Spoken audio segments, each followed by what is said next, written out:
What's up everyone, and welcome back to Fiction to Review. So today we're going to talk about the movie Harry Potter and the Sorcerer's Stone, which was previously known as Harry Potter and the Philosopher's Stone. So let's get into it.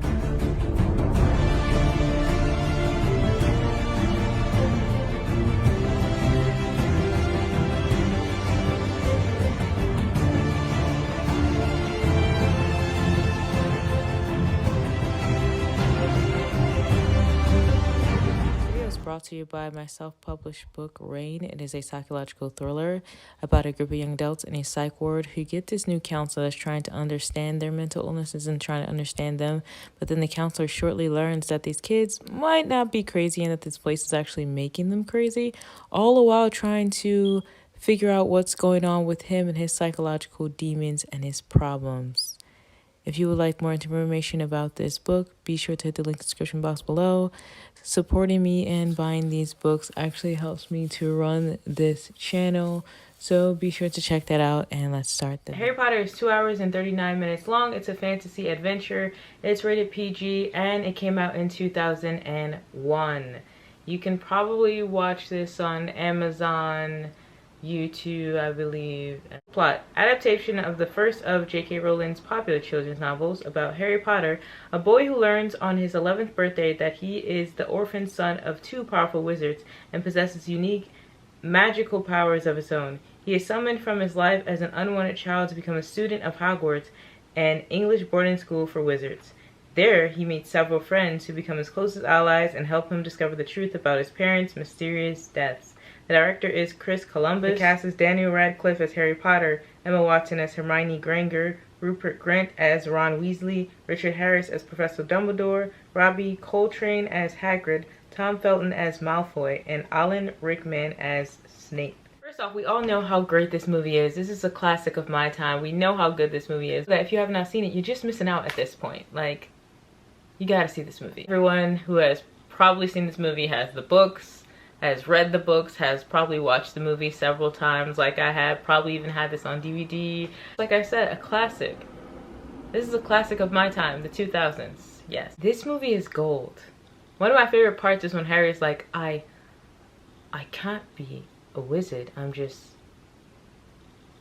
Harry. Aren't I? Gold. Harry, played by Daniel Radcliffe, is the leader. He's the character who finds out he's famous due to his famous wizard parents, and everyone knows more about his parents than he does because they died when he was a baby. He lives with his ugly inside out and on the outside family who is complete trash. They have him living in this cupboard. They kind of treat him like a maid. They have him cooking. They talk down on him. They're just awful people. And then they have their son Dudley, who's just a complete brat and just trash. So all these gifts, he gets whatever he wants, and still he's not satisfied. They're like, oh, we bought you presents. He's like, 7 gifts? It was like 7 or 6. He's like, 6? My last birthday I had 7. They're like, yeah, but these are bigger. And he's just like, I don't care. And he just makes a whole bit about it. Meanwhile, Harry's birthday, everyone forgot. No one said happy birthday except for Hagrid, of course, but they suck. We're just awful people. But the cast was really good. They all played well in each other. I believe that they were a family. Like, the actors did a really good job. Now, Harry Potter. Even though Harry is the leader, he would have never been who he was without the support and the help of his friends Hermione and Ron. Let's be honest. There were so many times where he didn't believe in himself, that he thought he didn't know if he could do it. He was unsure. And his friends were just always there like, Harry, you got this. You can do this. You're the GOAT. I remember one of the parts where Harry was like, what if I make a fool of myself? And Hermione's like, you won't make a fool of yourself. Love that part. It's so good. Because you can see how supportive they are as friends and how they really care about each other. And they're more than friends. They're practically family at that point. I mean, even when Harry first met Ron and he saw that Ron didn't really have money when he pulled out that sandwich, he bought him everything and anything he wanted. He was able to figure out who he wanted as his friends when Malfoy tried to like befriend him and be cool with him, but we're gonna get to that. Let's talk about Hermione. Hermione is brilliant. She should have been the main character. Even though I feel like all 3 of them help main character like energy, She was the crust. She was just the best. I mean, her family was half Muggle. She didn't come from, you know, parents who had wizard powers like Harry, but she still worked super hard. She was like one of the smartest people in the movie, and out of all three of them. And when you look at all the characters, it's really interesting how like how much Harry was supported in this movie. Like, he's supported by his friends, but also by like the staff. They bought him a broomstick. They gave him the invisible cloak. Even like when Professor Dumbledore clapped, like there was a scene where Professor Dumbledore was like clapping for everyone, and he literally was doing this to everyone else.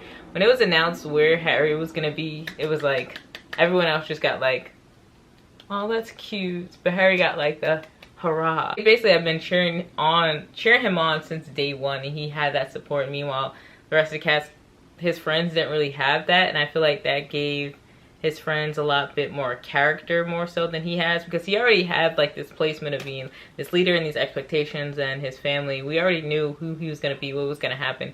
His friends had more to them because they had to work through things, and they really had to pretty much build from nothing. Like Hermione, her parents were Muggles,